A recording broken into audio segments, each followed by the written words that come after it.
Hi, everyone. I got a question for you. Have you ever watched a Western? Now, some of you might go look at me and go, duh, of course we have. Of course, it depends on what your interests are. Some people may never have, but let's just go with the idea that you have watched a Western. Now, one thing that's always fascinated me about those type of shows is what happens when you're trying to get somebody who is done the bad guy in the dark. That has always been fun to watch. Why do I say that? Because so oftentimes, you gotta understand, in those westerns, it was what, the 1860s or 1880s? And so there wasn't a whole lot of electricity. And so people, I don't remember, I think maybe was it 1880s that maybe we started getting electricity? But anyway, the point is this. You got people going to barns, and in these Western movies, that's the way it works.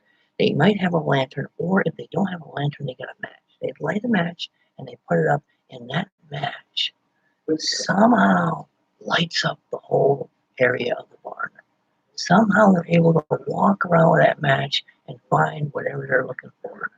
It's actually quite amazing. I've never thought that a tiny little thing like that of flame can actually cause such a light. Well, of course, it's really Hollywood and it's bright lights. But think about that. When you're thinking about being a light in a dark world, in a world of darkness, a world like we live in where evil is the dominant way. The world is loaded with evil, and you and I, Christian, have to somehow stand out and show that we believe in the Bible. First John is a perfect example of that. First John 1 in its verse 5 says, "This is the message we have heard from him and proclaimed to you, that God is light, and in him is no darkness at all. If we say we have fellowship with him while we walk in darkness, we lie and do not practice the truth. But if we walk in the light as he is in the light, we have fellowship with one another, and the blood of his Son, Jesus Christ, cleanses us from all sin." This is what's key. You look in that first verse, and it says, "This is the message we have heard from him and proclaimed to you, that God is light." Our Savior is light, the truth. In fact, as he said in the Gospels, "I am the way, the truth, and the life. No one comes to the Father but by me." So he is the truth. He is the light. And the fact is that if we are lived for him properly, if we're living for him properly, we'll show that light. Now, watch what else he said here. It's really fascinating. "And in him is no darkness at all. If we say we have fellowship with him while we walk in darkness, we lie and do not practice the truth." We lie. If we say we have fellowship with him while we are in darkness, let's look at it again. It says, if we say we have fellowship with him while we walk in darkness, we lie. There's no pulling punches there, is there? He's not holding back. God is making it very clear. If you're going to claim to be a believer, then let your light shine. I think about another situation. I one time lived in a heartland, and I remember going into a town that had 400 people, 400 people in the town.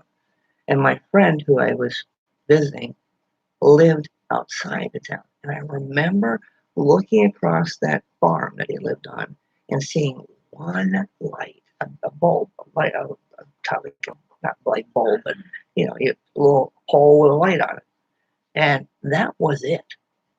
That was it for the entire farm, I think. I don't remember seeing, well, maybe some house lights and stuff, but that was it. And that's what they depended on. I think they probably obviously had flashlights. But the point I'm trying to make is this. I use that analogy of that Western.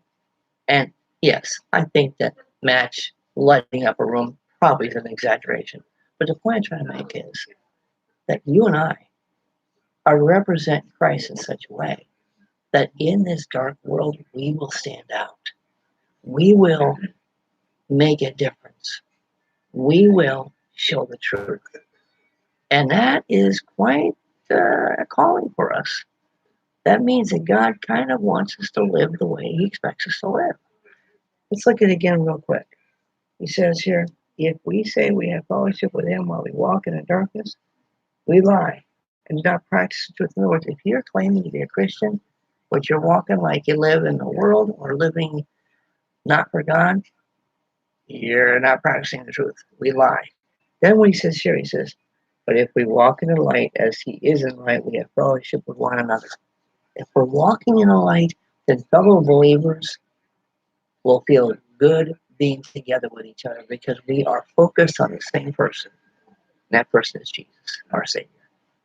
Now, I know the Western analogy was probably kind of corny and silly.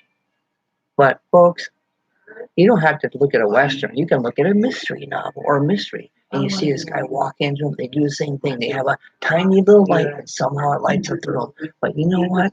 It's a great analogy for us because it tells us that's the kind of person that we need to be. That's the kind of example we need to be.